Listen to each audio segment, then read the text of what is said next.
Jacks does well. Ronnie Jack causing some problems in that Scarborough defence. Sold Stuart Hicks a perfect pullback. But in the end, is shot straight into the arms of Finland's under-21 keeper. Ritchie. Brooks just inside of him, but Ritchie still has control at the moment. Lost it now. Here's Jack. Mitchell. Clever play by Paul Mitchell, looking for some options. He's found Steve Winter. Hathaway's on his outside, but Winter will go. And Moynihan can only palm it away for Stamps. And Torquay United have scored their first goal since October the 29th when they beat Mansfield. It's their first in 7 games, and it comes to Scott Stamps. No wonder they're delighted. It was Steve Winter's initial shot. Moynihan could only palm it away. And there was Scott Stamps. He's practiced his goal-scoring routines in training. He's had chance to make it real today. Bennett's there ahead of Watson. Back to Barrow. And that was a fine save in the end by Moynihan because it came out of nowhere. Lee Barrow had just taken the throw. It came back to him again. And that was a heck of a shot. And the Finnish keeper on loan from Preston North End today did well to keep it out.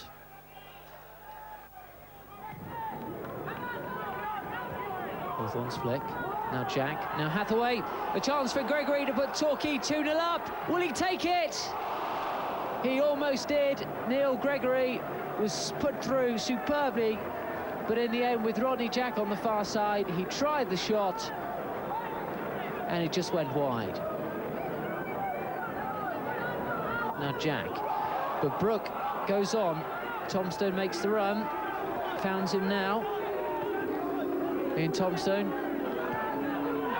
Now to Gary Bennett. Lifts over the top looking for Worrell. Here's Stamps. Under pressure from Tomstone. Now Bennett. To Worrell. To Tomstone. The flick comes through to Gary Bennett. Could this be the equaliser? And in the end, Andy Ritchie was denied. As Gary Bennett got to the byline, Andy Ritchie came to the near post. He scores plenty of goals from there, Andy Ritchie, but not today. A run from Williams. Watson happy to shepherd it out for a throw. Ritchie. This looks dangerous. There's Gary Bennett. Gets it back towards Worrell. Now Brook. And that's a fine save by Rhys Wilmot. David Brook really gave that one a crack. And the Torquay goalie hasn't had much to do this afternoon. Was well behind that one. Thomas to Jack. Thomas the only other man up with Jack at the moment. Jack can find Mitchell. And Thomas, can he get in behind Rocket? No, Rocket just gets it back to Moynihan. And that's full time. Torquay have claimed the victory. The run of 7 defeats comes to an end with a Scott Stamps goal after 15 minutes. It's good news for Torquay. Torquay 1, Scarborough 0. It has been a long time coming, but yeah, I was delighted for the lads because although we've been through a very, very bad spell recently, you know, they've stuck at it and they got their reward today and worked very, very hard for it. I thought we played some really good football. We forced ourselves upon Scarborough, made things very, very difficult. And as I said, I thought we played some really good football, created a number of scoring opportunities, and I was delighted for Scott Stamps to get his first goal of the season. You know, we've been encouraging him to get forward and get himself into goal-scoring positions. And today, I thought he took his goal very, very well. I'm pleased for him. Very important win that for Torquay, although they're still just in the bottom half of the table, but just 2 points separate the 6 teams above them as the race for promotion really begins to hot up. Well, I hope you've enjoyed the programme because of Christmas and New Year. Themselves 1-0 down just before the break. Welsh international Robert Page doing the damage with a powerful header. The home side sealed victory in controversial fashion midway through the second half. John Gittins was adjudged to have brought down Stuart Slater, a decision which Torquay players felt was particularly harsh considering the conditions. David Connolly duly scored from the resulting spot kick, and the goals were heading out of the competition. Their only consolation came late in the game with this header from defender Alex Watson. against top-of-the-table Fulham. A new mood of optimism for United after their New Year's Day victory over Brighton and the arrival of striker Andy McFarlane. Watching his debut, Martin Dean. Well, a slightly delayed debut for Andy McFarlane following last week's postponement, but he already holds one Plainmoor record. He scored more goals on this ground than any other player last season, including, I'm afraid, those in the Torquay United side. Well, after his 4-goal salvo here for Scunthorpe, Torquay will be happy to settle, I should imagine, for just one this afternoon, provided it's enough for them to do the double over Fulham. But the league leaders are going to be a difficult nut to crack. 8 wins on their travels so far. Only signs that Torquay are putting on the pressure. Gary Nelson winning the corner.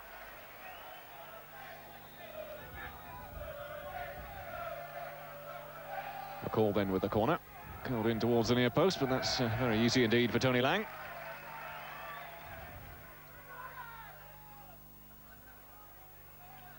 McCall looking to steady things down a little bit. Finding Jack. A little bit of space for him to work in. Good ball too for McFarlane. McFarlane with a shot. Good save from Tony Lang. Now Nelson. Not quite such an impressive shot. Rodney Jack, the architect. A little ball through for him to McFarlane. McFarlane striking the shot pretty well. I suppose it was a good height for Tony Lang. And the goalkeeper did well.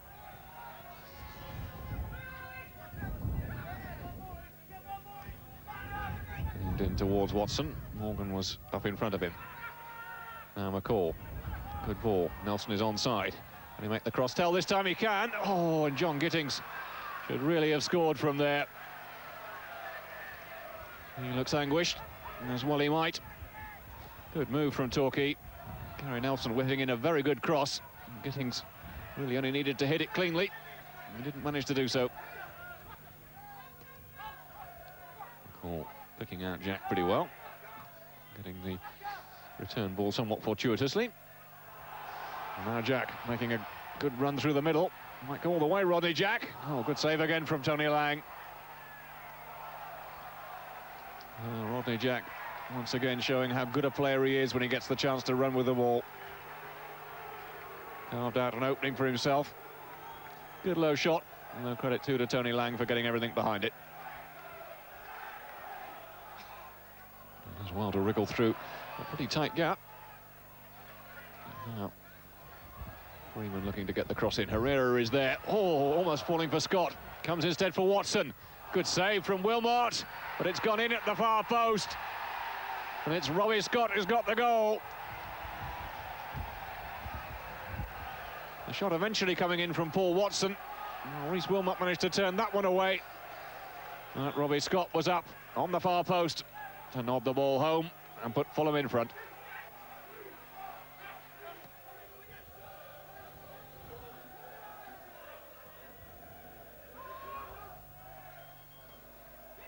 McFarlane getting up for the header, but not putting it in quite the direction that Torquay would have liked. This is Carpenter. Looking to get the shot in. Good save from Wilmot. Was curling in towards the far post. Richard Carpenter striking it pretty well. Wilmot having plenty of hands behind it. Aaron with the long throw. Managing to find McFarlane. Oh, so close. Well, Andy McFarlane somehow managing to squeeze the ball past the defender. Just for a moment it looked as if it might hit the far post and trickle in. And unfortunately for him, going just the wrong side. Winter. McFarlane has made a run towards the far post. As well to get up with the header. Nelson! Oh, again, the power was lacking. Torquay very close once more. Rodney Jack. Now Winter. That's inside well. Oh, that came off Cockrell. McCall. Now Winter. Cross towards the far post, and that's gone in off the inside of the post. And Torquay United back on level terms, and deservedly so. Steve McCall and Steve Winter combining well. Winter getting the cross in. Good header from Gittings off the inside of the post and almost trickling over the line, really.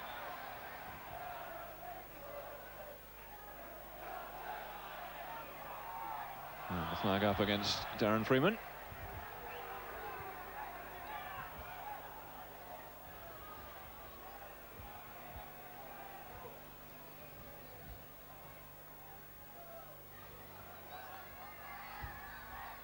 McFarlane with the flick on. Nelson. Oh, was he pulled down? The crowd behind the goal say he was. And so too does referee Phil Richards, and he's the man who counts. Torquay United have a chance to put themselves in front from the penalty.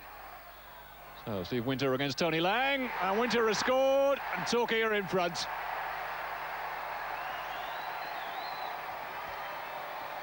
Well, Steve Winter, as calm as you like. That's his 4th goal of the season. A very well taken penalty. Lang going the wrong way. And Torquay suddenly have turned this game around. Now Nelson. Cross towards that far post. And Simon Morgan concedes the corner.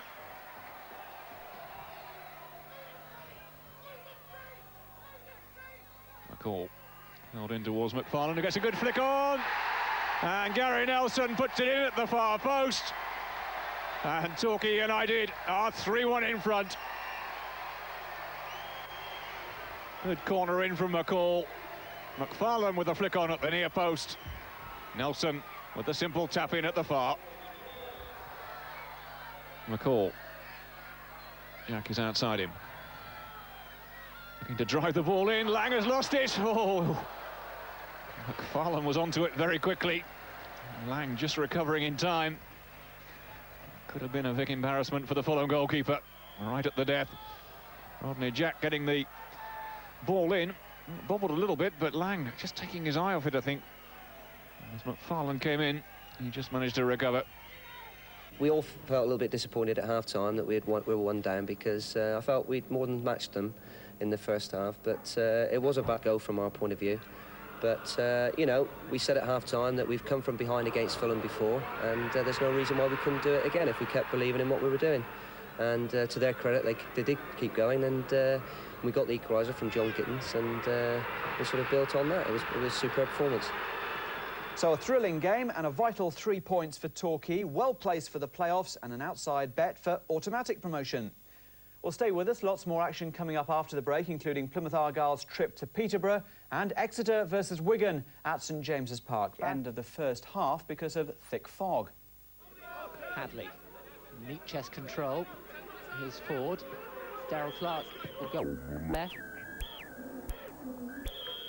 And the referee has abandoned this game with 5 minutes to go to half-time. It's a wonder that he didn't just not start the game at all. It's finished here at Torquay. Torquay 0, Mansfield 0. Game abandoned after 40 minutes. Well, now other scores in the ISIS League. Dagenham 0. Torquay were playing Mansfield. The match started, but as Seth Conway reports, it didn't last long, thanks to the fog. Hadley, neat chest control. Here's Ford.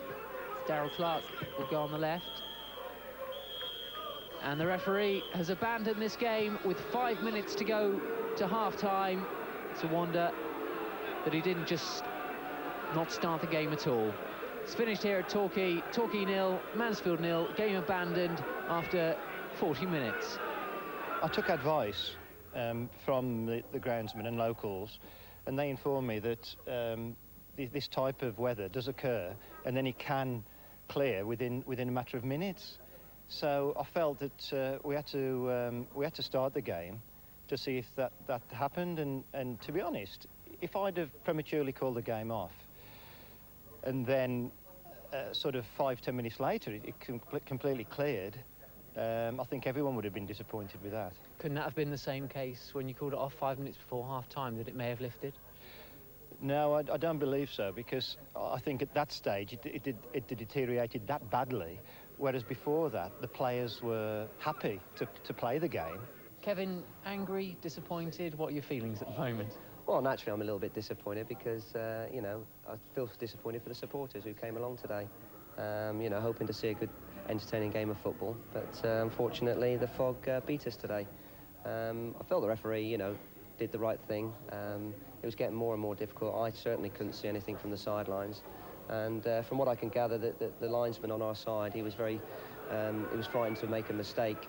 He couldn't see our players, and he was afraid he wasn't going to see an offside decision, and it could cost one of the teams. So he got the attention of the referee, and between them, in the end, they decided to call it a day. So, disappointment then for Torquay, fog and weather permitting and hopes. They return to Devon empty-handed after a 2-0 defeat at Colchester. Jeff Welsh has the full story. Torquay looked a useful outfit during the opening 20 minutes and should have been at least 1-0 up. Scott Stamps came close with this super effort before Rodney Jack supplied Mark Hawthorne with a dream through ball. Unfortunately, Hawthorne couldn't provide a dream finish. If Torquay are going to make the end-of-season playoffs, they're going to have to improve an away record that has now just produced 12 points from 14 games. At Lair Road, there were signs that the Gulls' travelling fortunes might be about to change, but football is all about concentrating for the full 90 minutes, as Torquay found to their cost. Tony Adcock taking full advantage of some slack defending to put the home side 1-0 up just a minute before the break. The second half was an entirely different contest. The home side made all the running, showing further evidence why they've now extended their unbeaten run to an awesome 15 matches. It was only a matter of time before Colchester got a second goal, and it was that man Adcock who got in on the act again. His second of the night on 56 minutes, effectively killing off any chances Torquay had of getting anything from this game. The Gulls raised a late rally, but it came to nothing, and any hopes of making those playoffs will also come to nothing if Torquay can't get their travelling act together. We've been beaten by a better team, and you know, naturally it's disappointing to come away from home and to lose 2-0. But the movement from Colchester was superb, and things were very, very difficult. Made things very difficult for us. We worked hard in the first half. Obviously, to concede a goal with a minute to go to half time was poor on our part, because we had worked hard, and you know, if we'd have gone in at 0-0, it could have been a different sort of game in the second half. You know, we'd have still been in with a chance. Well, that defeat and yesterday's results leave Torquay in 11th place, 40 points from their 29 games. And a reminder that points. They've won both their home games this year, so could they make it 3 in a row against Leyton Orient? Watching the game for us, this time without the fog, Martin Dean. Winston's the only man forward for Orient, and he seems to be pulling Steve Winter. The flag is up on the far side. The referee has waved play on. Good challenge from Scott Stamps. Corner quickly taken. Naylor. Well, he was caught by Oatway.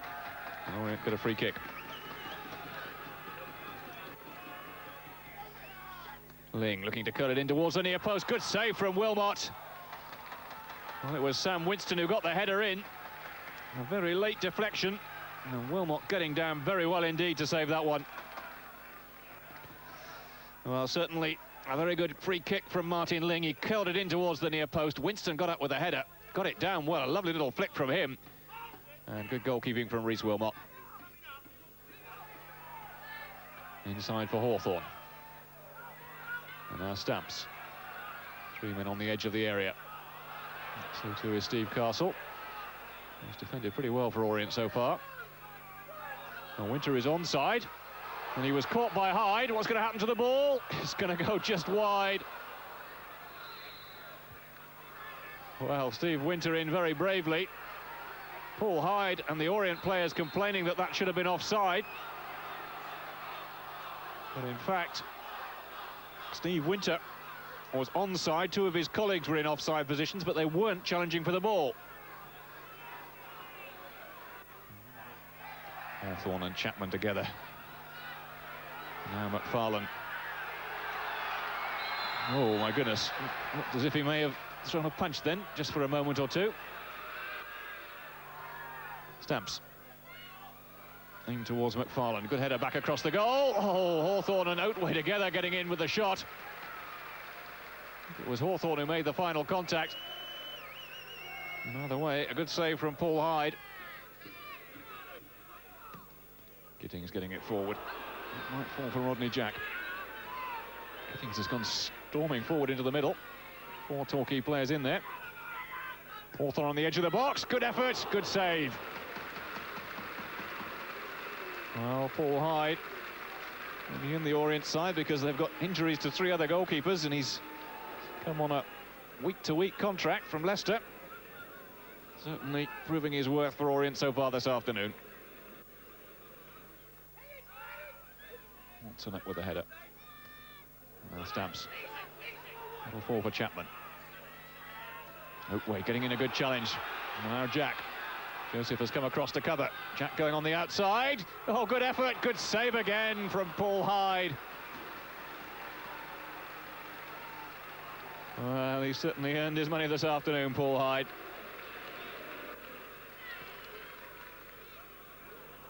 Through towards Nelson, who might get away from Joseph here. Oh, my goodness, he's been pulled down from behind. Now then, what will happen here as far as Roger Joseph is concerned?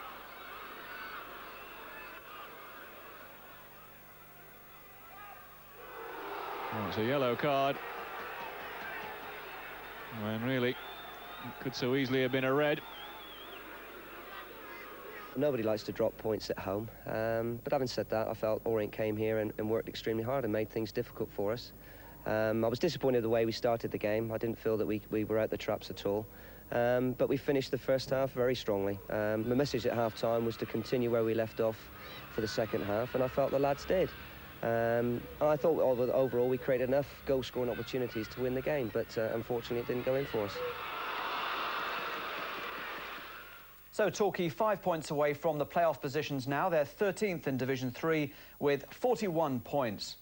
Well, let's take a check on some of yesterday's other. Sunderland are the latest side to show an interest in acquiring his services, and he had the perfect chance to impress the North East scouts yesterday. United in action at Hartlepool, and following their progress, Jeff Welsh. All matches are important, but when you've aspirations of making the end-of-season playoffs, they're even more so when you face 3 in the space of 8 days. Torquay kicked off what could be a make-or-break spell with a match at struggling Hartlepool. On paper, it looked the type of game they had to win to keep their playoff bandwagon on track. But when did paper ever count for anything? The goals showed plenty of early promise, so it came as a real blow when Chris Beach scored his 8th of the season to put the home side in front 7 minutes before the break. Reece Wilmot felt he'd been fouled. The referee, unfortunately, didn't agree. Rodney Jack is no stranger to the North East. He's spent the last couple of days on trial with Premiership Sunderland, and he must have done his chances of making a big money move no harm at all. Jack was obviously out to impress, and his hard work paid off on 64 minutes with this clinical finish. A great goal. Shame it was witnessed by just over 1,500, yesterday's lowest league crowd. It was all Torquay after that. John Gittins almost got in on the act. And new boy Andy McFarlane once again showed that he's going to be a real handful for any sides that play the Gulls by constantly posing problems for the Hartlepool defence. This match didn't have a happy ending. In fact, the home side almost snatched it at the Victoria ground with a late rally. It would have been an injustice if Torquay had lost, but perhaps it will be more of an injustice if they fail to make the playoffs. At times this season, they've looked very good, but unfortunately, it has only been at times. Plenty then to reflect on for head coach Kevin Hodges. We started reasonably well. We created a number of good chances, and then we've gone and tried to play offside, and we've been punished, and then we're chasing the game and making it very hard for ourselves. But to be fair to the lads' credit, they kept going, and we got a goal back. But overall, I'm disappointed that we've dropped 2 points. It was a much more convincing second half display, though. Yes, we kept the ball, we passed it well, and something that we weren't doing in the first half. We were getting into good positions, but our final ball was lacking. But, you know, to come away from home, you know, we haven't had much success away from home this year, and at least we've taken something back home with us. So a useful away point for Torquay. They're still 6 points away from the playoff zone, but they do have games in hand over some of their nearest rivals. And don't forget, Torquay have that rearranged match against Mansfield at Plainmoor this Tuesday. As for Torquay on Tuesday night, their playoff hopes received a major setback, but Caribbean star Rodney Jack did his chances of a big money move no harm at all. Mansfield took the lead after just 2 minutes. But watching scouts from Sunderland and Bristol City must have been hugely impressed by Jack's performance as he quickly came close to grabbing an equaliser. That honour fell to assistant coach Gary Nelson, who saw his shot somehow evade the grasp of Mansfield keeper Ian Bowling. Sadly, Torquay couldn't build on that stroke of luck in the second half, and it was the visitors who claimed the points. John Gittins unfortunate to give away a penalty, and Johnny Walker on target with a spot kick.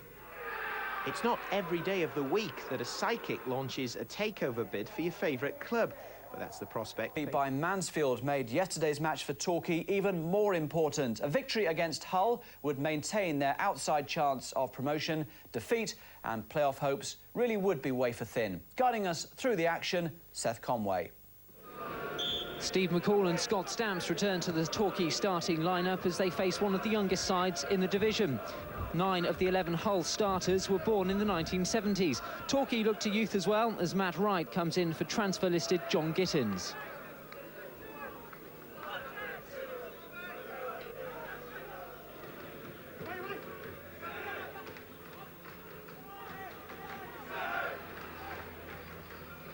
McFarlane just keeps it in, and that could be problems, and Jack's put Torquay into the lead.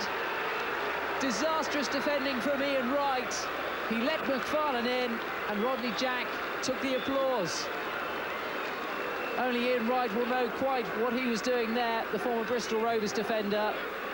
Andy McFarlane didn't give it up. He kept going, stuck the ball across, and there was Rodney Jack with the simplest of finishes. 8 minutes gone at Playmore. Torquay 1, Hull 0. And comes the free kick, away by McCall. Still isn't cleared, it hits the bar. And quite how Ian Wright put that one over the top, only he will know. It hasn't been the best of games for Ian Wright. The initial shot from Scott Maxfield came cannoning back off the crossbar, and there was Ian Wright to try and finish. In the end, he couldn't. Here's Greaves. Deflected shot, and Wilmot had to be at his best. It's never easy for the goalkeeper when it is deflected. That time Greaves cut inside, just caught the end of the boot, and Wilmot safely there to touch it over. Torquay pulling almost everyone back, bar Rodney Jack for this corner. In it comes, and it's fallen through to Greaves, and Hull have the equaliser. It's Mark Greaves who's got it, and Torquay, well, they should have done better with the chances they've had. Overcame the corner kick, it went through to the far post, and waiting just on the edge of the box was Mark Greaves to put it through a crowd of players and grab the equaliser. Torquay 1, Hull 1. Dewhurst can't clear. Straight to Oatway, here's Rodney Jack. McFarlane's free in the middle. Will Jack go for goal? He tries! Oh, off the underside of the crossbar. And how much closer can Rodney Jack get? And that chance coming back off the underside of the bar. Roy Carroll was a lucky man in that whole goal. Wright's clearance to Jack, on to McFarlane. Thirlby wants it. Jack will run through the middle. Gregory Ox trying to pull him back. Rodney Jack's away, can he seal it? He should have done. Rodney Jack had the chance to win it with only a minute to go here at Playmore. He got away from Greg Rioch. Rioch knew he couldn't bring him down, otherwise he'd be off. And Rodney Jack could only put it into the side netting. To Wright. This one tempting the keeper out. He fists only as far as Scott Stamps. And the touch on from Alex Watson. Now Rodney Jack. Mitchell goes outside of him. Here is Mitchell. He keeps going. It's going to come out to Alex Watson. Now to Tony Thirlby.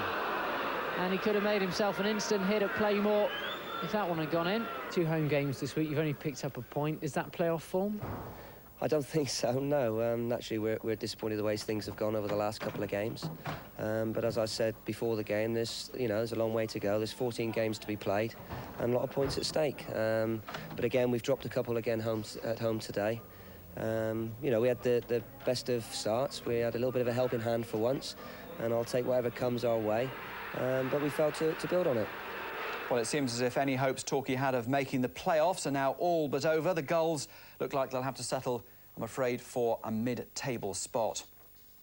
Well, good luck to Taunton Town. We're going to start this part of the programme up at Scotland. The latest stop on what Torquay are hoping is the long and winding road to the promotion playoffs. They certainly need to get into the fast lane soon. Trina Lake followed their progress against Rochdale. Torquay's hopes of getting back amongst the playoff pack were quite literally blown away in the windy northwest yesterday.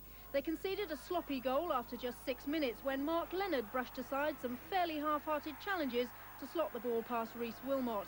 Head coach Kevin Hodges was far from happy with the way his defence dealt with the situation, allowing the Rochdale striker in on goal for a simple finish. That was bad enough, but there was worse to come for Torquay. The Gulls had a chance to equalise soon after through the highly rated Rodney Jack, but it was to be his last contribution of the game. An awkward fall left him with a painful ankle injury and he eventually had to be stretchered off. Any possible big money move to the Premiership now on hold. The delay for Jack's injury disrupted Rochdale far more than Torquay, and with 10 minutes gone they were level. The presence of big John Gittins in the opposition penalty area proved crucial, and his nod down put Gary Nelson in for the equaliser. Nelson's commitment, a great example during these troubled times, and one that a few more of his teammates will need to follow if Torquay are to avoid getting dragged down into all too familiar territory among the teams battling against relegation from the Football League. They continued to create problems for themselves in the face of a strong wind in the first half, though. Rochdale only too happy to capitalise on the gift spread before them by a generous Gulls defence. A mistake by Wilmot gave Alex Russell an inviting target, but luckily the woodwork came to Torquay's rescue. Getting more shots on goal was one of the demands made by the boss at half-time, and his trusty lieutenant carried out those orders to a T after the break. A post denying the battling Nelson on this occasion. With time running out, Torquay had settled for a point, perhaps a little too readily for their own good. They were made to pay for a lack of enterprise when some more disturbingly weak work at the back let Rochdale in for a last-gasp winner. They had players over on the left, and when Steve Whitehall's cross came in, the marking in the middle wasn't too hot either. Michael Gook stooping to conquer and snatch victory. It seems to be the story of our season at the moment. We seem to be giving teams such a lift up. You know, 89th minute, yeah, it was disappointing. But the overall performance was poor from our point of view. You know, admittedly it was difficult conditions, but it was the same for both sides, and I felt that Rochdale on the day probably coped a little bit better. You know, naturally disappointed, and I feel that my players have got to start having a look at themselves. You know, we had a really good start to the season. And I just feel at the moment they think they've done enough, and I think, you know, we're going to start looking over our shoulders shortly, and I think they've made it really difficult for themselves. It's all going sadly wrong for Torquay. A season that at one time promised so much now sees them down to 16th position. Well, there have been plenty of midweek talking points. Out a 1-1 draw. The continued after a 5-1 thrashing at top of the table, Carlisle. They were 2 down at half-time, but Gary Nelson gave Torquay hope with a 49th minute strike. That proved little more than minor consolation as Carlisle wrapped up victory in emphatic style.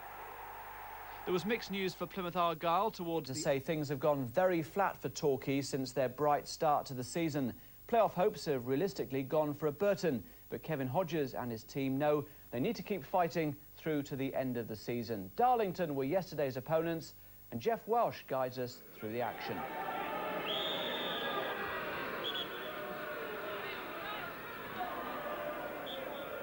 They say it never rains, but it pours, and Torquay's disappointing run has been matched by a depressing injury crisis here at Plainmoor. Rodney Jack, Paul Mitchell and Steve McCall all missed this game. But the good news is Mark Hawthorne and Steve Winter have both fully recovered and make the starting lineup alongside new loan signing Danny Hinshelwood, who's making his home debut. Roberts, Darlington's leading scorer with 13 this season. That's a great ball through to Robbie Blake. Good finish, but in the end it's all in vain. Nice ball through from Roberts, and Blake just finishing it off just to make sure. Watson. Can McFarlane get on the end of this? Here's McFarlane, and Torquay have scored.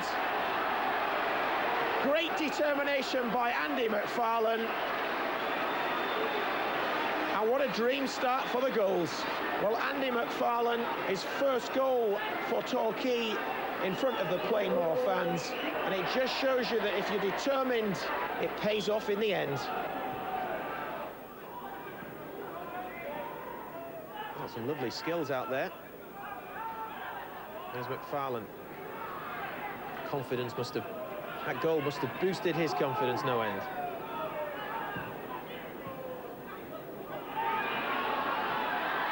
Can Nelson get to this one?